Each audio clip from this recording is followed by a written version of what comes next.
За тэгээд шинэ газар эхэлж байна. Тэгээд бид нар бас бүтэн сайндроос эхлүүлээд шинэ номоор бид нар эхэлж байгаа. Шинэ номоор. Тэгээд та нар хэрвээ өчигдөр орой би тавьсан зарыг харсан уу? Групп дээр тавьсан. Тэр юу гэхээр Bible Small App-ыг утсан дээрээ суулгаж аваарай гэсэн байгаа. Тэгээд за нэгдүгээрт нь яагаад гэвэл өнөөдрийн ном маань болохоор яг тэр апнаас би уншаад явна. Гэхдээ яг та нар цаасан дээр байгаа ариун библи хувилбараас бол уншиж болно. Гэхдээ яг миний нэг уншиж байгаа хувилбар маань болохоор стандарт монгол орчуулга буюу шинэ орчуулга чинь тэнд гарчихсан байгаа номноос би явах гэж байгаа учраас жоохон зөрнө. Гэхдээ та яг одоо хэрвээ та дататай бол бас аппаас суулгаад авчиж бараг амжина. Тийм учраас цаашлаа ч гэсэн суулгацсан байгаарэ. Яг л энэ сурвалж хичээл маань болохоор яг тэр апп дээр байгаа номноос явахаар байгаа. Мэдээж энэ дээр ариун библи хувилбараас бол уншиж болно. Тэгээд яг тэр аппаас бас яагаад явж байгаа гэхээр мэдээж энэ маань нөгөө миний удирж байгаа төсөл учраас энэний хамгийн анхны туршилтыг хамгийн анхны одоо амталгааг хийж явах газар маань манай чуулган байгаа. Тэгээд бид нар мэдээж энэ хамгийн эцсийн 100% дээр очсон эцсийн хувилбар бол биш. Бараг 98% та эцсийн хувилбар. Тиймээс жижигэн юмнууд бол байж магадгүй. Жижигэн засвар бол орох бах. Гэхдээ ерөнхийдөө өн гайс уншлага сонсголон одоо байж байгаа байдал бол яг одоогийнхаар бол байгаа. За тэгээ бүгдээрээ шинэ ном гэж байгаа нь болохоор бид нар хуучин гэрээний захирагчид номоор явнаа. Хуучин гэрээний захирагчид ном. Тэгээ та бүхнийг хэрэв утсан дээрээ суулгацсан байгаа бол Bible Small App-а гаргаад захирагчид номыг гаргана уу гэж хүсэх байна. Захирагчид. За энэ маань болохоор ариун библиэр болохоор ямар ном блэ? Шүүгчид. За тэгээ нэрнээс авахуулаа жоохон ялгаатай байгаа. Захирагчид гэдэг нэр. За захирагчид номын тухай миний маш товчхон тайлбар эхлээд өгөөдгий. Тэгэх юм бол бид нар нөгөө цувралаар явахад жоохон хэрэг болно. За захирагчид гэдэг энэ ном маань болохоор Израилийн түүхийн нэлээд чухал хэсэг хийн тухай байгаа. За энэ маань болохоор манай эртний өмнөх 1380-аас 1050 оны хоорондох Израилийн түүхийн цаг үеийн тухай байгаа.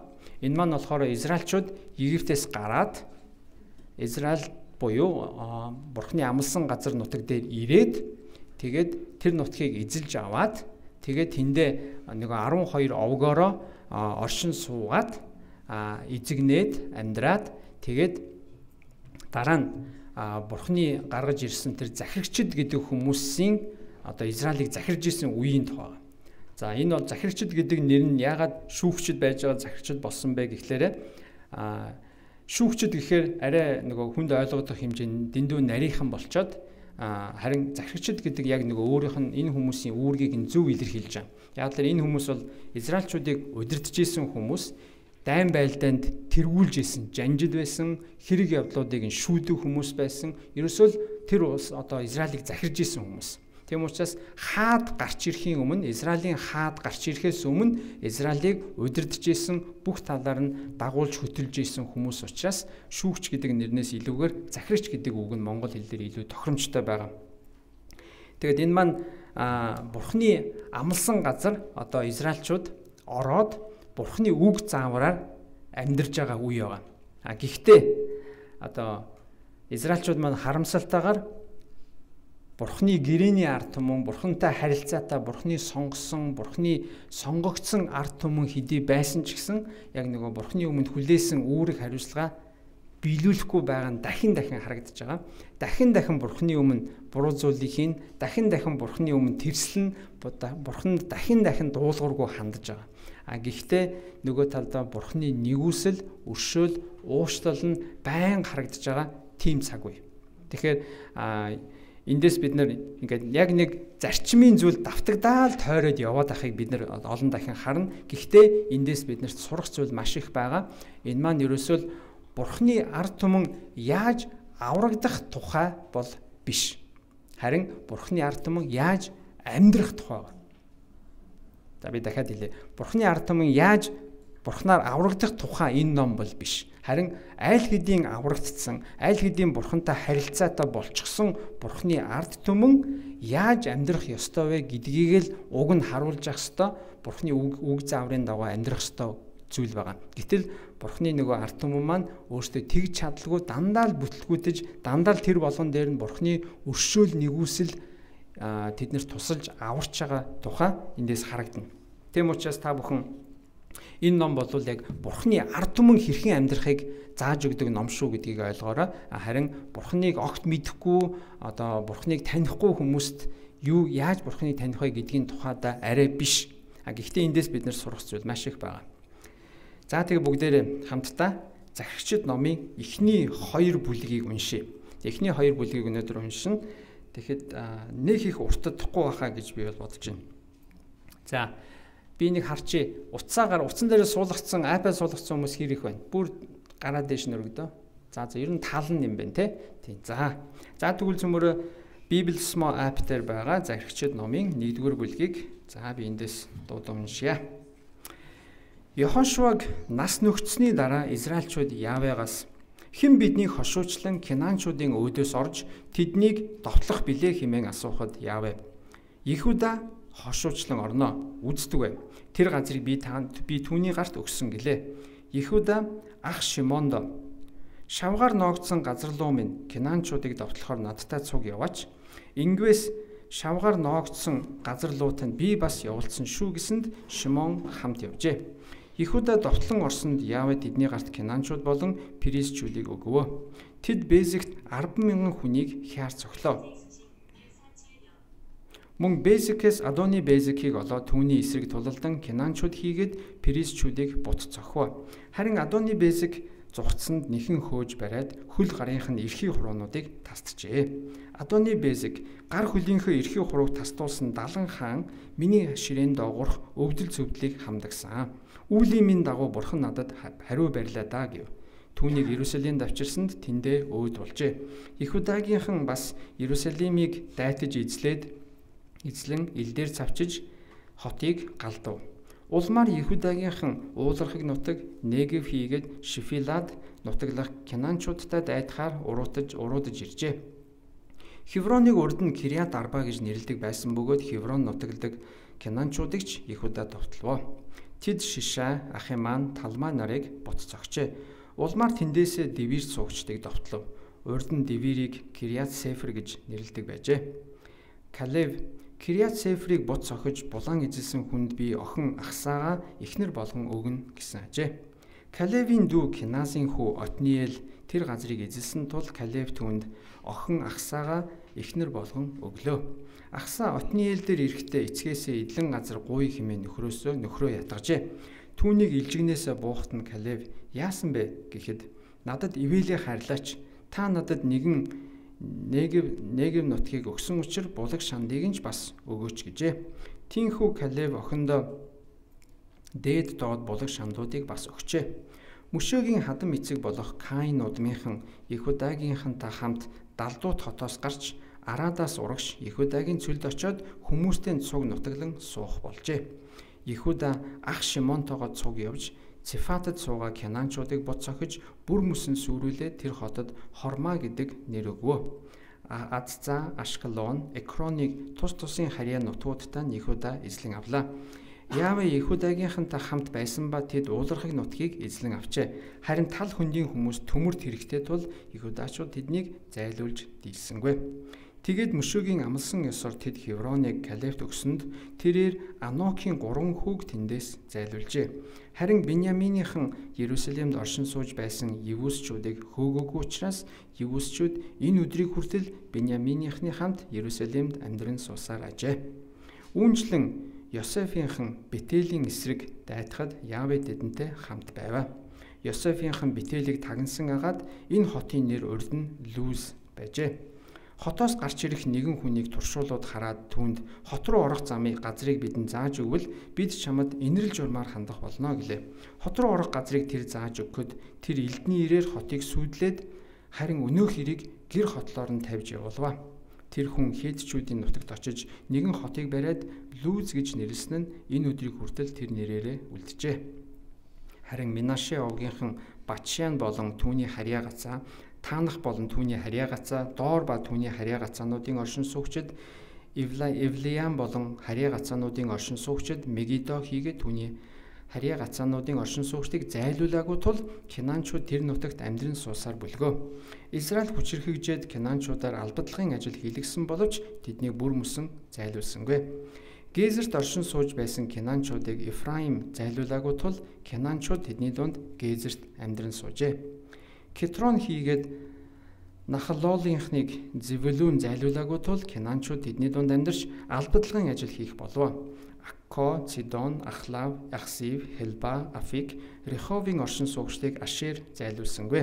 Кинаанчуудыг Ашерчууд зайлуулаагүй учраас тэд уг нутагт оршин суудаг Кинаанчуудын дунд амьдрав. Нафталийн Битшемиш хийгээд Битанатын оршин суугчдыг зайлуулаагүй, харин ч уг нутгийн оршин суугчид болж Кинаанчуудын дунд сууршив. Тэгээд Битшемиш болон Битанатын оршин суугчид тэдэнд албадлагын ажил хийх болжээ.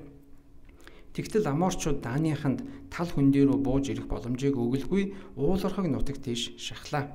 Хархерес Аялон хийгээд Шалбимд Аморчууд сууршиж чадсан ч Йосефийнхны нудраг тэдний дээр хүндээр бууж тэд албадлагын ажил хийх болов. Аморчуудын нутгийн хязгаар нь Акрабимийн даваа Села хийгээд түүнээс цааш үргэлжилж байлаа. 2 дугаар бүлэг. Явигийн тэнгэр элч Гэлгалаас Бохимд ирж би та нарыг Египтээс гарган эцэг өвгдөд чинь тангарсан тэр газарт авчираад та нартай байгуулсан гэрээгээ би хизээч цуслахгүй. Та нар энэ нутгийн оршин суугчдтай гэрээ байгуулалгүй, харин ч тэдний тахилын ширийг эвдэлж нураах ёстой гэж хэлсэн боловч та нар үгийг минь дагсангүй. Яаж байгаа чинь энэ вэ? Тэгэхээр би тэднийг та нарын өмнөөс хөө зайлуулахгүй, харин ч тэд хажуугаас чинь сундуу мэд хатгаж тэдний бурхад та нарт зан болно гэж би хэлсэн. Явигийн тэнгэрлэгч энэ үгсийг хамаг Израиль түмэнд хэлэхэд ард олон дуу хадаан уйлалдав. Тиймээс ч тэд тэр газрыг Бохим гэж нэрлээ, тэндээ Явед тахил өргөжээ. Йохошуа ард олныг тараахад Израильчууд тус тусын өвлөх газраа эзэмшгээр явцгаалаа. Израиль Явигийн хийсэн агуу үйлбэрийг харсан Йохошуагийн өдрүүдэд мөн Йохошуагаас хойш амьдарсан ахмадуудын амьд сэрэн махбод ард олон Явед сүслэн үйлчилсээр байв. Явигийн зарц Нүүний хүү Йохошуа 110 наснда өөд боллоо. Түүний Гааш уулаас хойш Ефраимын уулархаг нутагт өвлөн авсан Тимнат Херест нь оршуулв. Тэр үеийнхэн бүгд эцэг өвгөдөө нийлж одоход Явигч Израилийн төлөө үйлсэн түүний үйлсийг ч үл мэдэх өөр үеийнхэн гарч ирлээ. Израильчууд Явигийн мэлмийн өмнө бузар мууг үйлдэж Баалд сүслэн үйлчлэв. Египт нутгаас өөрсдийг нь гарган авчирсан эцэг өвөг дээдсийнхээ бурхан Явиг тэд орхиж өөр бурхтыг буюу эргэн тойрондоо байгаа хүн ардын бурхтыг даган тэдэнд мөргөж Явиг хилэгнүүлв. Тэд Явиг орхиж Баал ба Ашторотэд сүслэн үйлчлэв. Явигийн уур хилэн Израилийн эсрэг дүрлзэж тэрбээр тэднийг тонуулчдын гарт өгвөө. Мөн дайснуудынхаа өмнө тогтож тисэхгүй болтол нь эргэн тойрондох дайснуудыг нь гарт тэднийг тушаалаа. Явигийн тэдэнд хэлж тангарсны дагуу хаач явсан Явигийн мотор тэдэнд гай зовлон авчирсан учраас тэд туйлаас зовж шаналв. Тэгээд тэднийг тонуулчдын гараас аврах захирагчдыг Явиг гаргаж иржээ. Гэсэн ч тэд захирагчдаа сонсолгүй, ондоо бурхтыг даган завхаарч тэдэнд мөргөв. Тэд эцэгүүдийнхээ адил үйлдэлгүй, харин ч Явигийн тушаалыг дагаж явсан эцэгүүдийнхээ замаас даруй хазав. Гэвч дарангуулагчдынхаа замаас улмаас тэдний яолох үед Яви өрөвдөгтөө захирагчдыг тэдэнд гаргаж өгөөд өөрөө хамт байж захирагчийн амьд сэрүүн ахуйд дайснуудынх нь гараас тэднийг аварч байлаа. Гэтэл тэд захирагчийг өөд босны дараа буцаж иргэн ондоо бурхтыг даган тэдэнд сүслэн үйлчилж шүдэж мөргснөөрөө эцэг өвгдөөсөө ч илүү завхарцгаажээ. Тэд харш үйл тэрс явдлаа ёр орхисонгүй. Тиймид Явигийн уур хилэн Израилийн өөдөөс дүрлзэж тэрбээр эцэг өвгөттэй тогтоосон гэрээг минь энэ үндэстэн үл тоомсорлож үгийг минь сонссонгүй. Иймээс Йохошуагийн өөд болохтой үлдээсэн улс үндэстний нэгийг нь ч би цаашид тэдний өмнөөс зайлуулахгүй. Израиль түмэн Явигийн замаар эцэг өвгдийнхээ адил замнах эсхийг нь сольж шалгахын тулд би ингэх болно гэв. Тэдгээр үндэстнийг Яви яаран зайлуулалгүй үлдээсэн бөгөөд Йохошуагийн гарт тушаагаагүй юм аа. За энэ ингээд захирагчид номын маань эхний хэсэг явж байна. За би түрүүний хэлснээр дагуу те захирагчид ном маань болохоор Израильчууд Бурхны мундаг гайхамшигтай агуу үйлсийг харсан, тэрийг туулсан, мэдэрсэн, амсан, тэгээд Израиль Египтээс гарсан. Тэ? Бурхан үнэхээр өөрийнхөө хүч чадлыг Египт дээр буулгаад Израильчууд тэр бүхнийг нь хараад 40 жил цөлөөр явахдаа Бурханаар хооллуулад ерөөсө гайхамшиг туулсаар явсаар хагаад Бурхны амлсан газар дээр ирж ирсэн ба. За тэгээ Бурхны харин одоо амлсан газар руу орсныхаа дараа юу болж байгааг энэ ном маань одоо бидэрт хэлж өгч байгаа. Тэгэхээр Израильчууд маань тэр их гайхамшигыг, Бурхны хүч чадлыг, Бурхны нэгүслийг, Бурхны өршөөлийг, Бурхны хангамжийг харчаад юу болж байгааг бид нар өнөөдөр энд харж байна. Бурхан юу гэж хэлсэн бэ гэхээр та нар тэр газар руу ороод энэ миний амлсан та нарын эцэг өвгөдөд чинь өгнө гэж амласан энэ газар нутгийг та нар булаан эзэлж аваараа гэсэн даалгаврыг өгсөн байсан. За тэр газар нутаг дээр амьдарч исэн хүмүүсийг та нар хяаруулах ёстой. Тэгээ тэр газар нутгийг та нар авах ёстой. Яагаад тэр хүмүүсийг Бурхан ингэж одоо шийтгэж байгаа юм бэ гэвэл энэ бол Бурхан өөрөө өөр номон дээр Библийнхаа өөр нэг хэсэг дээр хэлж байгаа. Тэр хүмүүсийн нүгэл нь маш их байсан учраас Бурхан энэ шийтгэлийг тэднэр дээр буулгаж байгаа. За яг энэ бол арай тустай асуудал. Яагаад тэр хүмүүсийг тэнд амьдарч исэн хүмүүсийг Бурхан ингэ шийтгэж байгаа. Тэгээд тэр хүмүүсийн газар нутгийг нь Израильчуудад өгж байгаа юм бэ гэдэг арай жоон тустай асуудал. Гэхдээ үндсэн зарчим бол ерөөсөө тэр хүмүүсийн гим нүгэл нь асар их байсан учраас Бурхан тэр газар нутгийг цэвэрлээд оронд нь Израильчуудад тэр газар нутгийг өгж байгаа. За тэгвэл Израильчууд Бурханы өгсөн даалгаврыг яг бүрэн гүйцэд биелүүлэх ёстой байсан. Тэр нь юу вэ гэхээр энэ газар нутаг дээр байгаа хүмүүсийг та нар үлдээж болохгүй. Тэр газар дээр байгаа бүгднийг та нар устгаарай гэж хэлсэн ба. За гэтэл 1-р бүлэг дээр юу болж байгааг цөмөр харъя. За 1-р бүлгийн 1-ээс харах юм бол эхлээд Иуда овгийнхан, Иуда буюу хуучин нөгөө хувилбар дээр бол Юда овгийнхан юу гэж хэлсэн? Биднийг одоо Йехошуаг нас барсны дараагаар биднийг тэргүүлээд хэн тулаанд орох юм бэ гэж асууж байгаа. Тэгэхэд Бурхан Иуда овгийнхан төрүүлж тийшээ орно гэж хариулсан. Хэн биднийг хошуучлан Канаанчуудын өөдөөс орж довтлох вүлээ гэж асуухад нь Иуда овгийнхан орно гэж байгаа. За бид рүү уучлаар хэлсэн. Израильчууд Бурханаас асуухсан тэгт нь Иуда овгийнхан та нарыг манлайлах болно гэж хэлсэн. За тэгээд Иуда овгийнхан манлайлж орохдоо орсон. Гэхдээ жоохон бас зориг дутсан юм шиг байна. Яагаад гэвэл нэг хүнээс тусламж гуйж байгаа. Тэр нь хэн бэ? Шимон буюу Шимон овгийнхныг та нар бидэртэй хамт орооч гэж асууж байгаа. Хэрвээ тэд нар Бурханд бүрэн найдсан бол яг хөө өөртөө орж болох байсан. Гэтэл тэд нар жоохон зориг дутаад тэгтээ Шимоныхнаас гуйсан. Шимон овгийнхан та нар бидэртэй орооч, та нар бас өөрсдийнхөө газар нутгийг эзэлж авахд чинь би бас тусална гэж хэлсэн байна. Тэгээд эндээс харах юм бол тэр Израилийн та нар Библийн арталд байгаа газрын зургийг харах юм бол Израилийн 12 овогт яг тодорхой газар нутгийг Бурхан заагаад өгсөн байсан. Тэгээд тэр өөрийнхөө газар нутгийг тухайн овгийнхан өөртөө эзэлж авах ёстой байсан. Иуда овгийнхан яг өөртөд нь оноож өгсөн газрыг эзэлж авах ёстой байсан. Шимоныхан өөртөө эзэлж авах ёстой байсан. Тэгээд ингээд Дайн, Зебулун ингээд 12 овгийнхан бүгдээрээ өөрсдийнх нь газар нутгийг яг Бурханы оноож өгсөн газар нутгийг эзэлж авах ёстой байсан. Яг тэр нь болохоор өөрсдийнх нь хүн амынхны хэмжээ, мал сүрэг юмд нь тааруулаад Бурхан зааж өгсөн байсан. Тэгээд Иудагийнхныг ингээ харах юм бол тэд нар Бурханы яг үгийн дагуу газар нутгийг эзэлж авсан. Тэгээд тэр одоо жишээлбэл тэд нар яасан бэ гэхээр Иерусалимыг 8 дугаар эшлэл дээр байгаа. Иудагийнхан Иерусалимыг дайтаж эзлээд ил дээр цавчаад хотыг бүр галдсан байна. Одоо тэр газарт шаардлагатай тэр газрыг эзэлж авахын тулд юу л хэрэгтэй байхныг нь тэд нэр хийсэн байна. За тэгээд Иудагийнхан бас тэр уулархан нутгийг Негевийг гэд ингээд Шефила гэд бусад газруудыг эзэлж авсныг нь биднэрт хэлж өгч байгаа. Нэг ёсондоо Иуда овгийнхан Бурханы үгийг дуулууртаагаар дагсан гэдгийг маань биднэрт хэлж өгч байгаа. Бурханы хий гэснийг нь хийсэн. Тэд нар өөдөөс нь янз бүрийн тайлбар тавиагүй дүүрэг даалгаврыг бүрэн биелүүлсэн. За тэрний дараагийнхаар За тэр Калев одоо жишээлбэл хэрвээ энэ газар нутгийг тэр эзлэх юм бол би охиноо өгнө гэсэн амлалтын дагуу бас өгсөн тухай ярьж байгаа. За ингээд явсаар хагаад Йосефийнхэн бас Бетелийг эзэлж авбаа гэж хэлж байгаа. За тэгэхээр энэ хоёр овгийнхан маань Йосефийнхэн, Ехудагийнхэн Бурхны үгийг биелүүлсэн гэдгийг хэлж өгч байгаа. Харин цаашлаад Биньямин овгийнхан за тэр Менаше овгийнхан Ифраим, Зевулун, Ашер, Нафтали, Дан гэд энэ хідэн төвийн болон хойд нутгийн овгууд маань яг Бурхны үгийг яг бүрэн биелүүлээгүй. Тэд нар яасан бэ? Газар нутгийг эзэлж авсан, гэхдээ тэнд байсан хүмүүсийг нь устгаагүй байгаа. Тэнд байсан хүмүүсийг уг нь Бурхан устгах гэж хэлсэн.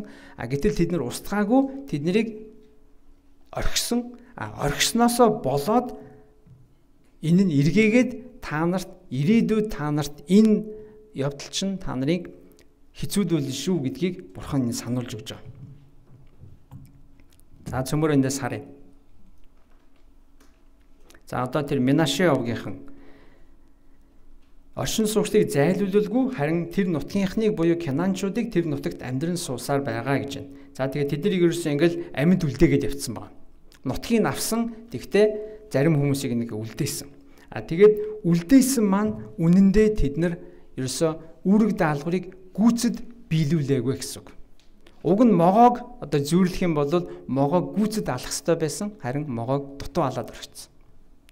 Тэгээд энэ дутуу алсан могоо маань эргээд тэднэрт өрх болно, эргээд тэднэрт маш их гай авчирж байгаа. Тэр нь ирээдүйд одоо ирээдүйн одоо түүхээс нь тэднэрт харагдана. За тэгэнгүүт цөмөрө 2 дугаар бүлэг рүү харъя. 2 дугаар бүлэгт Бурхны тэнгэр элч үгээ айлдж байгаа. За энэ Бурхны тэнгэр элч гэж байгаа нь Бурхан өөрөө байгаа. Өөрөө Бурхан яг тэнгэр элчээр үзэгдээд Бурхан өөрөө үгээ хэлсэн.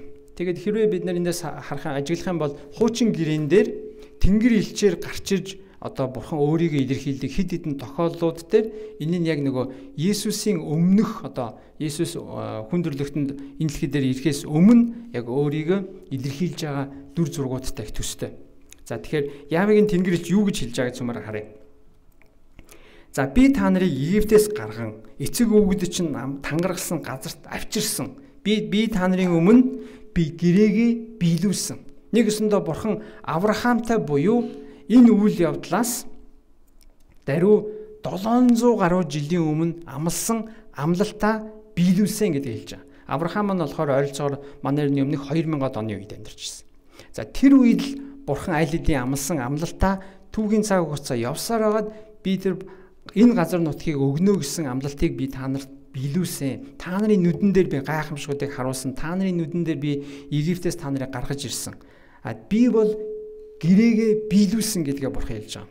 Харин та нар энэ газар нутгийн хүмүүстэй гэрээ байгуулах ёсгүй байсан. Энэ хүмүүсийг та нар зүгээр орхих ёсгүй байсан. Харин тэрний оронд та нар юу яасан бэ гэвэл энэ хүмүүсийг та нар амьд орхисон. Дээрээс нь тэр хүмүүсийн шүтдэг байсан бурхтыг нь та нар шүтэж эхэлсэн гэдгийг хэлж. Та нар тэр бурхтын тахилын ширийг эвдэлж нураах ёстой байсан боловч харин та нар тэгээгүй гэдгийг хэлж байгаа. Яаж байгаа чинь энэ вэ гэж Бурхан бүр ууралж байгаа. Миний үгийг та нар биелүүлсэнгүй. Би та нарт нураа гэж хэлсэн, устгах гэж хэлсэн тэр тахилын ширээнүүдийг та нар нурааж устгасангүй. Тийм учраас би тэднийг та нарын өмнөөс одоо зайлуулахгүй. Харин ч тэд нар хажуугаас чинь сундуу мэт хатгаж тэдний бурхад та нарт зан болно гэж. Та нар миний үгийг гүйцэд биелүүлээгүй учраас тэгвэл одоо та нарын тэр амьд үлдээсэн хүмүүс чинь та нар хажуугаас чинь хатгах тэр өргөс сундуул мэт та нарыг үргэлж хатгаж байх болно, та нарыг зовоож байх болно. Тэдний бурхад нь та нарт зан болно гэж хэлсэн.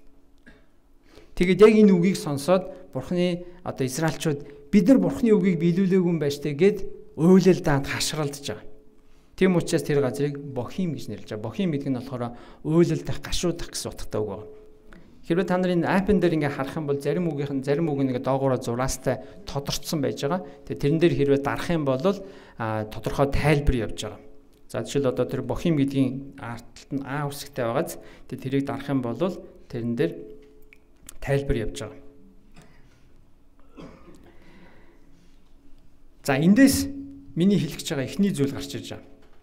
Тэр юу вэ гэвэл Бурхны үгийг хагас дутуу гүйцэнэ гэдэг бол дуулууртай байдал биш. Хагас гүйцэтгэл бол бүрэн дуулууртай байдал бишээ.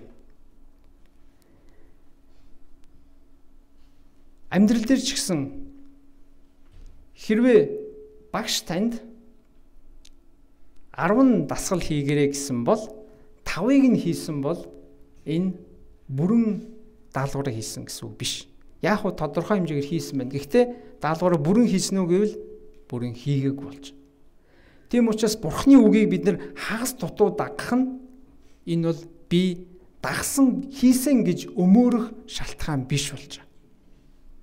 Тийм учраас Бурхны үгийг би бүрэн гүйцэд биелүүлж гэнэ үү? Би яг нь биелүүлсэн юм шиг харагдахаар тэгсэн мөртлөө цаана нэг жоох үлдээсэн байгаа бол би үнэндээ Бурхны үгийг бүрэн гүйцэд биелүүлэхгүй байна гэдгийг ойлгох хэрэгтэй. Израильчууд яг иймэрхүү зүйлийг хийжсэн. Та нар энэ газрыг устгаараа, энэ газрын одоо олзолсон газраасаа та нар юу ч авч болохгүй шүү гэж яхад.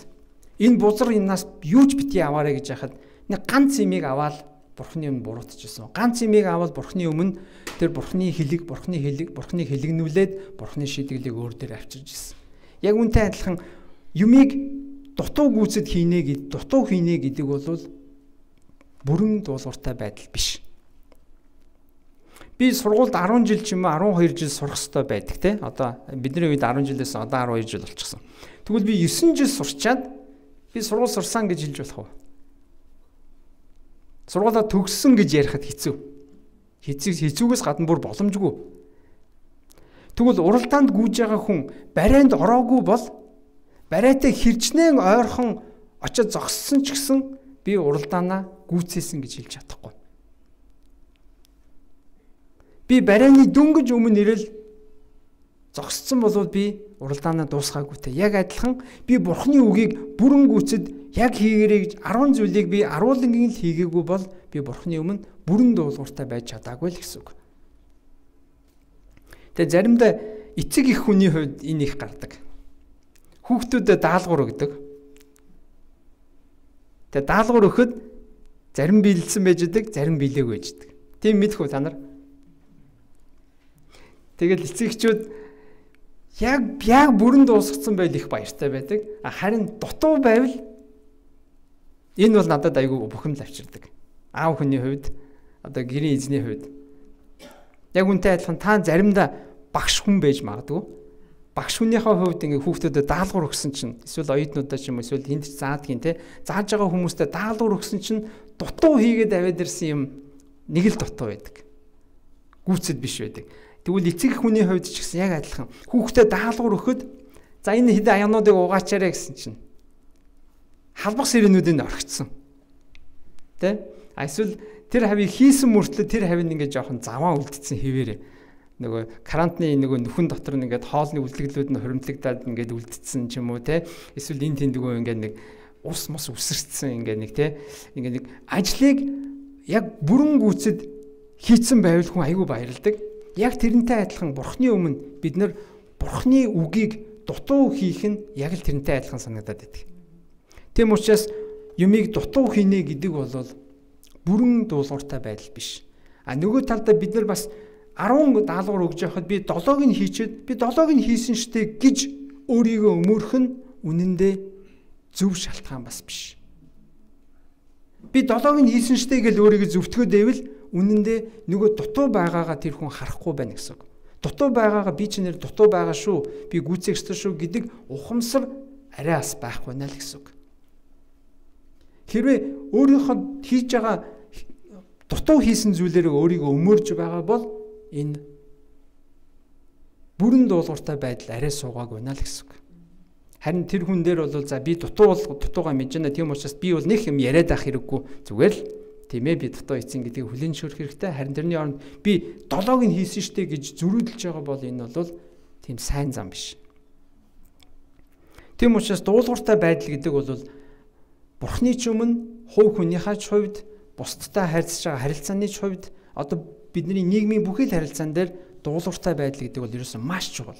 Тэгэхдээ дуулууртай байхдаа бүрэн дуулууртай байна гэдэг бол ерөөсө Бурхан биднээс хүсдэг зүйл байна. Бурхан биднийг чи надад зүрх сэтгэлийнхаа 70%-ийг өгчхөө. Чи 30%-аар нь өөрийнхөө дуртай амийг хийгээрэй. Дуртай амаараа чи 30%-аар нь өөрийгөө жаргаач. Тэгээ 70% надад өгч гэж ерөөсө хэлдэггүй. Бурхан биднийг чи надад бүрэн зүрх сэтгэлээ өгөө гэж хэлдэг. Чи надад 100% зүрх сэтгэлээ 100% өөрийнхөө амьдралыг өгөөч гэж хэлдэг. Тэрнээс биш биднийг дутуу байхыг хүсдэггүй. Үнэн дээр дутуу бол боломжгүй. Бурхныг бид нар дутуу зүрх сэтгэлээр 80%-аар 90%-аар дагнаа гэдэг боломжгүй. Бид нар бүрэн дүүрэн л Бурханд зүрх сэтгэлээ өгж ийж бид нар би Бурхныг дагж байгаа, би Бурхны үгээр амьдарж байгаа гэж би хичээж байгаа гэж хэлж болно. Тэрнээс биш би дутуу зүрх сэтгэлээ өгчөөд өөртөө нэг хэдийн хэсгийг үлдээж авчаад явна гэдэг бол Бурхныг дагж байгаа хэр үнэндээ биш. Энэ бол зүгээр л хоёр нүур гаргаж байгаа амьдрал байна. Дуулуургүй байдал маань үнэндээ бас Библиэлд маш чухал сэдэв болдог. Яагаад вэ гэвэл дуулуургүй байдал нь өөрөө тэрслэлийн үндэс байдаг. Тийм учраас Бурхан дуулуургүй байдлыг их ноцтой, нухацтай авч үздэг. Дуулуургүй байдал маань өөрөө тэрслэлийн үндэс болдог. Израильчүүдийн гим нүгэл маань ерөөсөө энэ байна. Бурхан үгээ маш тодорхой ойлгомжтой хэлж өгсөн. Гэтэл тэд нар дуулуургүй байсан. Дуулуургүй байсных нь үндэс нь ерөөсөө тэрслэл байна. Бурханы үгийг дагахгүй би өөрийнхөөрөө хийн, би өөрийнхөөрөө байна, би өөр дуртаагаараа байна гэдэг юм. Тийм тэрслэл маань ерөөсөө энэ дуулуургүй байдлыг ил гаргаж ирдэг үндэс нь байна. Тийм учраас Библиэлд тэрслэлийг маш ноцтойгоор үздэг. Тийм учраас тэрслэл маань эргээгээд маш их олон асуудлыг, хүндрэлийг авчирдаг. Тийм учраас нэгдүгээр эндээс бидний ойлгох ёстой зүйл маань дутуу гүйцэтгэл бол бүрэн дуулууртай байдал биш шүү гэдгээ бид нар ойлгож авах хэрэгтэй. Тэгээ би дутуу хийсэн бол би дутуугаа хүлээн зөвшөөрөд гүйцээхийн төлөө явах ёстой. Гүйцээхийн төлөө би зорих ёстой. Тэгжээж би даалгаврыг гүйцээлээ гэж хэлнэ. За цааш нь цөмөр харъя. 2 дугаар бүлгийн 11-ээс.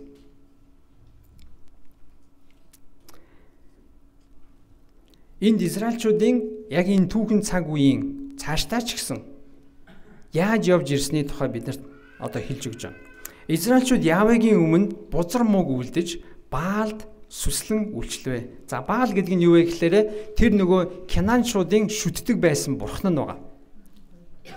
Баал гэдэг нь өөрөө нэг тийм хүний гараар хийсэн ерөнхийдөө мод чулуугаар хийсэн шүтээ. Тэгээд тэр шүтээнийг Израильчууд нөгөө амьд үлдээсэн хүмүүсийнхаа хажууд нь цуг тэдэртээ амьдраад байгаа учраас тэднийхэн зан үйлээс нь тэдний шүтлэг мөргөлөөс нь одоо суралцаад тэднийг дагаж эхэлж байгаа. Нөгөө нэг гайхамшигтай хүч чадал нэгүсэл өршөөл авралын амссан бурхныг шүтлэхгүй харин хажууд нь байгаа нөгөө Канаанчуудын шүтдэг бузар муухай зүйлийг нь шүтээд эхэлж байгаа. Тэгээд тэр Аштарот гэж бас нэг бурхан байгаа. Тэр нь болохоор бас яг одоо эмэгтэй бурхан байдаг. Баал нь болохоор эрэгтэй бурхан. Тэгээд тэр зарим одоо энэний дүрс нь бол их бузар харах юм бол их бузар тийм сэжиг хүрмээр дүрснүүд бас байдаг. Тэгтэл яг тийм зүйлсийг Израильчууд маань одоо шүтээд дагаад эхэлж байгаа. Бүр яаж байгаа юм бэ гэж хэлж бүр ойлгохын аргагүй зүйлийг Израильчууд маань хийж эхэлж байгаа. Тэд нар Египт нутгаас өөрсдийг нь гарган авчирсан өвөг дээдсийнхээ бурхан Яавыг орхиод харин өөр бурхтыг буюу эргэн тойрондоо байгаа хүн ардын бурхтыг даган тэдэнд мөргөж Яавыг хилэгнүүлвэ гэж. Тэд Яавыг орхиж Баал ба Аштаротэд сүслэн үйлчлэвэ. Яавыгийн уур хилэн Израилийн эсрэг дүрлзэж тэрбээр тэднийг тонуулчдын гарт нь өгвөө гэж. Бурхныг хүндэлж, Бурхны үгээр амьдрах ёстой байтал одоо нөгөө эргэн тойрондоо байгаа хүмүүсийнхаа шүтэн мөргөл бурхтыг нь дагаад эхэлж. Энэ нь Бурхны уурыг хүргэсэн учраас Бурхан тэднийг өөрсдийг нь тонуулчдын буюу дайснуудын гарт нь өгж байгаа.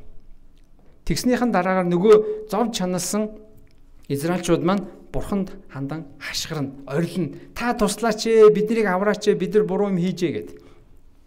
Яавагийн уур хилэн Израилийн эсрэг дүрлжиж тэргээд тэднийг тонуурчдын гарт нөгөө.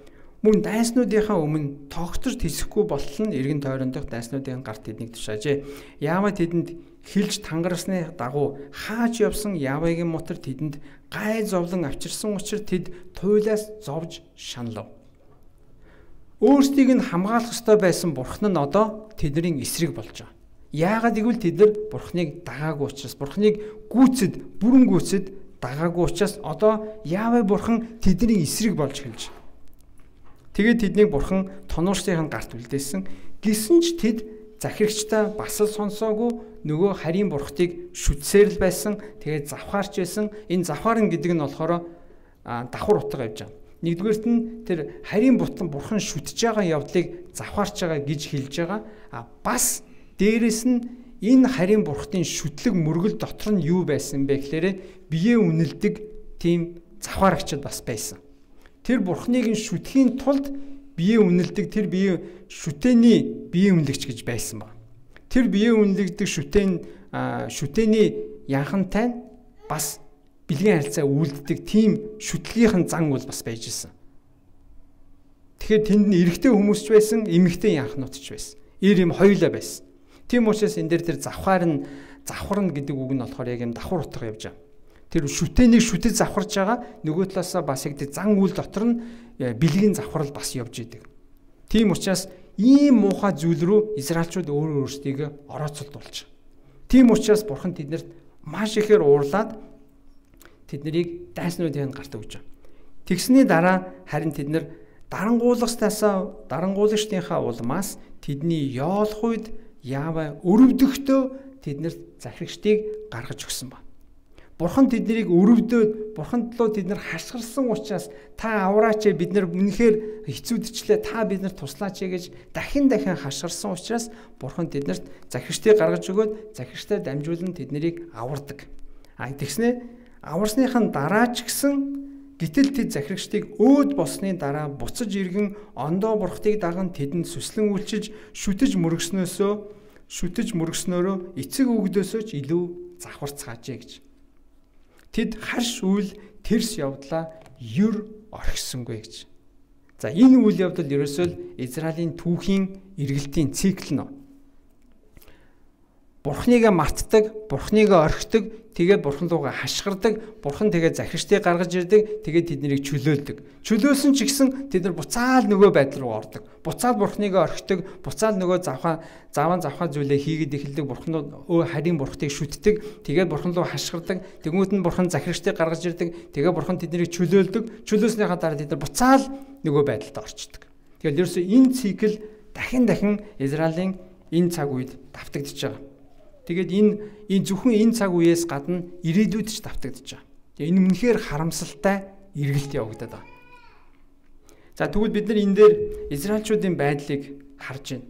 Үнэхээр Бурхан гайхамшигтай зүйлийг хийгээд тэднийг авраад байхад л тэд нар Бурханаасаа холдоол идэг. Дахин.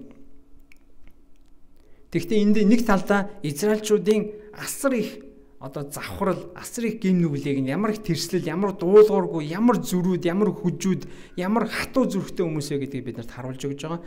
Нөгөө талдаа Бурхны нэгүслийг. Бурхан ийм арт түмэнтэй яасан дахин зууралдаал, дахин тэднийг авраал, дахин өршөөгөл, дахин тэднэрт захирагчийг гаргаж өгөөл, дахин эднийг ингээл өршөөгөөл ах юм бэ. Яасан нэнрэнгүй Бурхан бэ гэдгийг бид нарт харуулж өгч байгаа. Ямар өршөөнгүй, ямар нэгүүлсэнгүй, ямар бууж өгдөггүй, ямар төвчээртэй Бурхан бэ гэдгийг бид нарт харуулж өгч байгаа. Тэгээ Израильчүүдийн амьдралыг харах юм бол бид нар бас өөрсдийнхээ амьдралыг харж байгаатай адилхан. Бид нар Израильчүүдийг ямар тэнэг юм бэ, ямар зүрүүд юм бэ, ямар гүжүүд, ямар хатуу зүрхтэй, яасан ойлгодоггүй, яасан ухаардаггүй хүмүүсээ гэж хуруу чичилж болно. Гэхдээ бидний амьдрал яг адилхан. Бид нар ч гэсэн яг Израильчуудтай адилхан.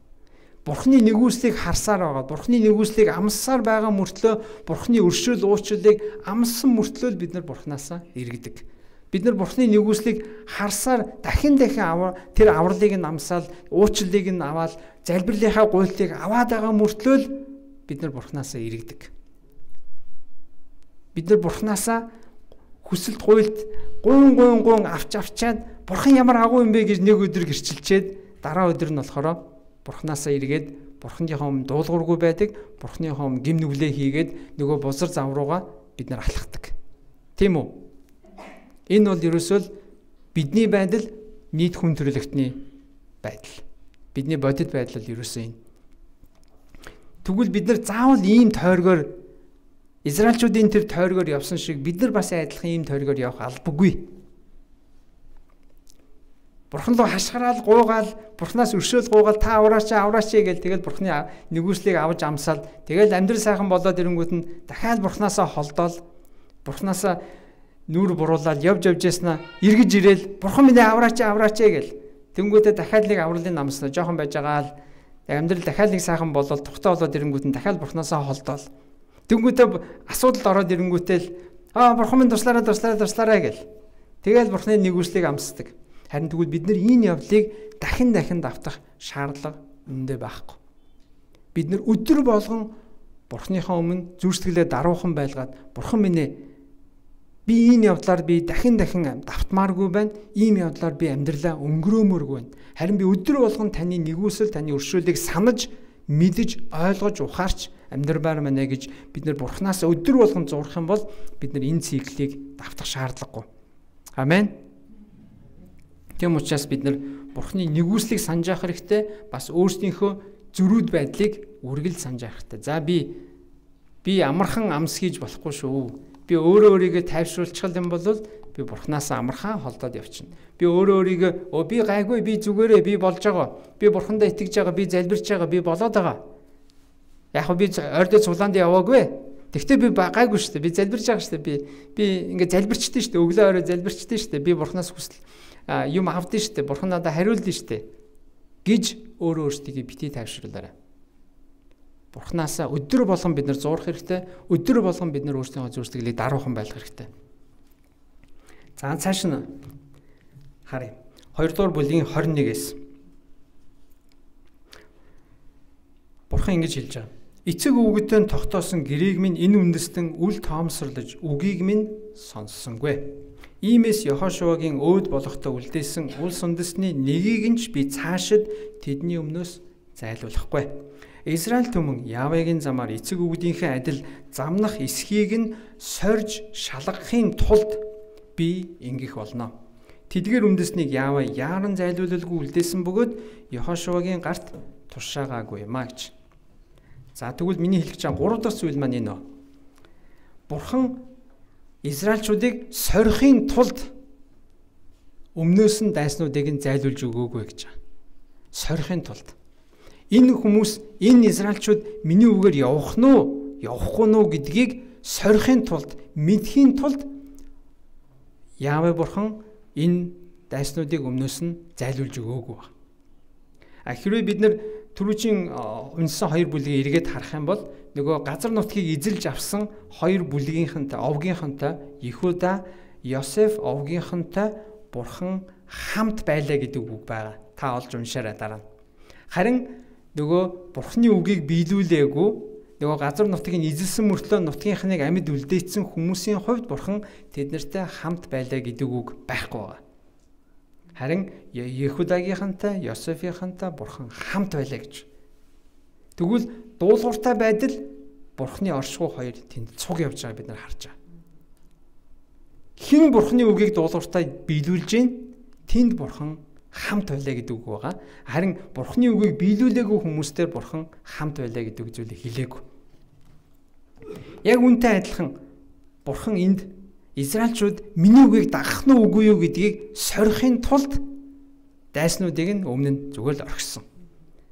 За та нар юу хийхээ ойлгомжтой мэдж байгаа. Би заавраа маш ойлгомжтой өгсөн. Та нар зайлуулах ёстой, холдуулах ёстой. Харин та нар хийх нь үгүй юу гэдгийг чинь би харъя гэд Бурхан Израильчуудын өмнө энэ дайснуудыг нь үлдээсэн ба. Дасгалжуулагч хүн тамирчнаа уруу татлагуудыг давах нь үгүй юу гэдгийг бас сорилтыг давж чадах нь үгүй юу гэдгийг мэдхийн тулд заримдаа зарим зүйлийг албаар орхидог. За тамирчин хүнийг те янз бүрийн уруу татлаггүй. За архины уруу татлага байхгүй, ингээл буруу хоол идээд ахааргүй, эсвэл буруу нөхдүүдтэй нийлээд яваад ахааргүй. Тийм төгс орчинд тамирчныг байлгаад ээ гэж бодъё.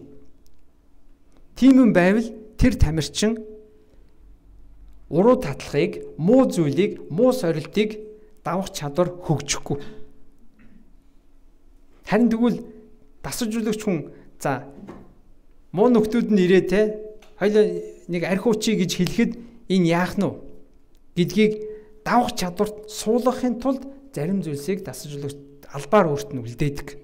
Тийм учраас тэр явцдаа тамирчин хүн сорилтуудыг өөрөө ялдаг болдог. Сорилтуудыг өөрөө ялгаж салгаад зарим юунд үгүй гэж хэлэх вэ, юуг заа гэж хэлэх вэ гэдэгтээ өөрөө суралцж эхэлдэг.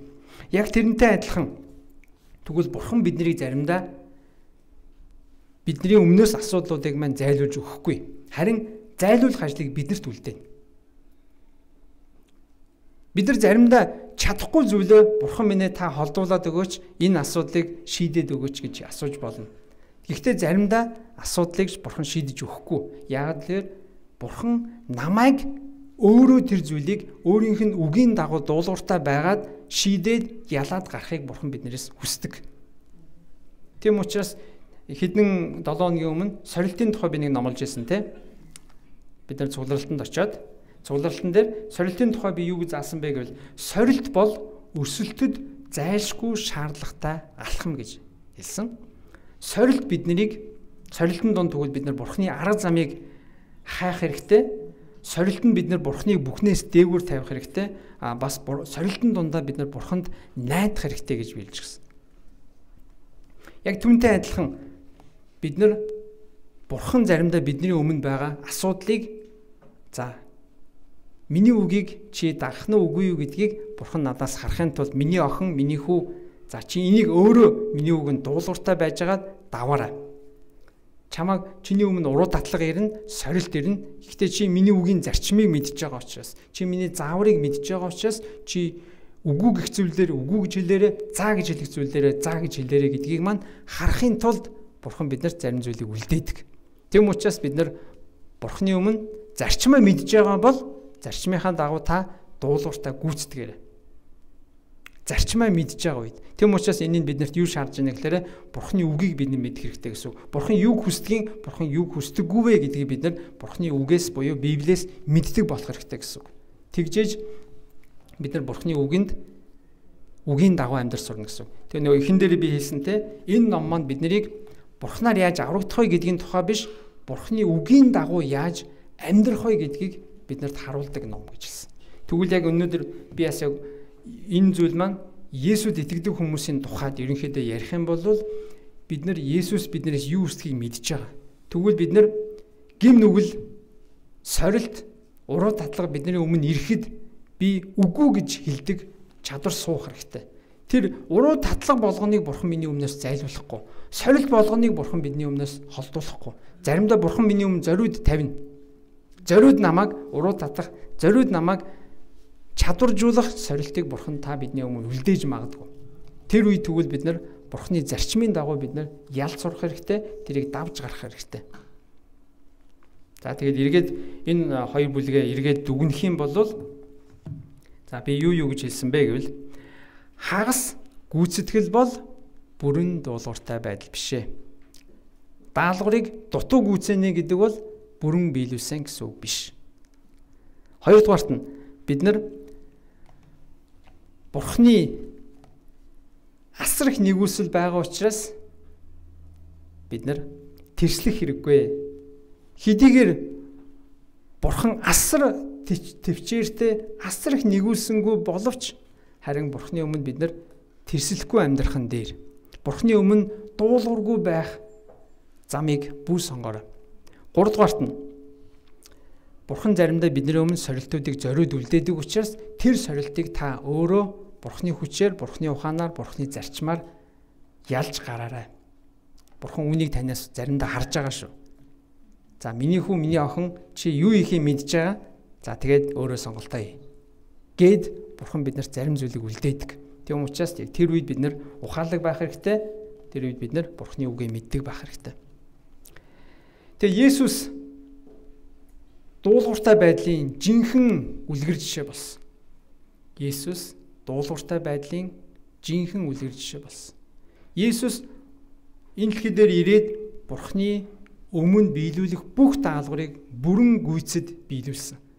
Тийм учраас цөмөрөө даалгаврыг Бурханы өмнө өгж байгаа зүйлийг бүрэн гүйцэд Есүсийн жишээгээр цөмөрөө Есүсийг бодож бас биелүүлж бай. Есүс маань үнэхээр биднэрт сорилтыг давах бас жишээг өгдөг. Сорилтыг Есүс Бурханы үгээр ялж исэн, сатаныг Бурханы үгээр ялж исэн. Тийм учраас бүгдээрээ Израильчууд шиг тэр нэг дахин ундаг, дахин эргэлддэг тэр циклээр явуулгүйгээр харин Бурханы өмнө дуулууртай байгаад, даруухан байгаад Бурханы өмнө харин үргэлж Бурханаасаа зуураад амьдрах юм бол бид нар тэр циклийг давтах шаардлагагүй. Тэр циклийн зовлон бид нар заавал амс халбгүй. Амен. Амен. Тэгээ бүгдээрээ үнэхээр Бурханы өмнө зүртгэлээ даруухан болгоё. Бурханы өмнө Бурхан минь та намайг таны үгийг дутуу биелүүлэхээс та намайг хол байлгаач. Харин үргэлж би таны өмнө бүрэн гүйцэд би биелүүлдэг байхад та надад туслаач. Тэгээ таны өмнө би даруухан баймаар байна. Таны өмнө би таны надад магадгүй үлдээсэн тэр сорилтыг би давж чаддаг баймаар байна. Би юунд үгүй гэж хэлэх үү, юунд заа гэж хэлэх үү гэдгээ би мэддэг бай. Бурхан минь та надад туслаач гэж цөмөр яг одоо залбирцгаая. Тэгээ Бурханаас гуй. За бүгдээрээ эзэн дандцгаая. Халелуя.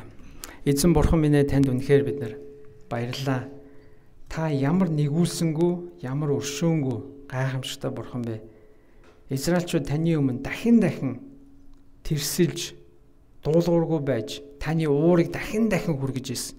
Харин тэр болгонд нь та илүү давсан нэгүслээрээ өршөөлөөрөө уучлаараа та ажиллаа хийдэг байсан. Эзэн минь яг тэр өршөөлөөрөө ч гэсэн өнөөдөр та бидний амьдралд ажилдаг. Өнөөдөр бид нар таныг дахин уурлуулж, дахин бухимдуулах зүйлийг хийж байдаг. Харин тэр болгонд эзэн минь та өршөөл, уучлал, нэгүслээрээ хандаж байдагт баярлалаа эзэн минь. Гэхдээ би тэр зүйлийг дахин давтдаг. Тэр давтамжийг би дахин хиймээргүй эзэн минь.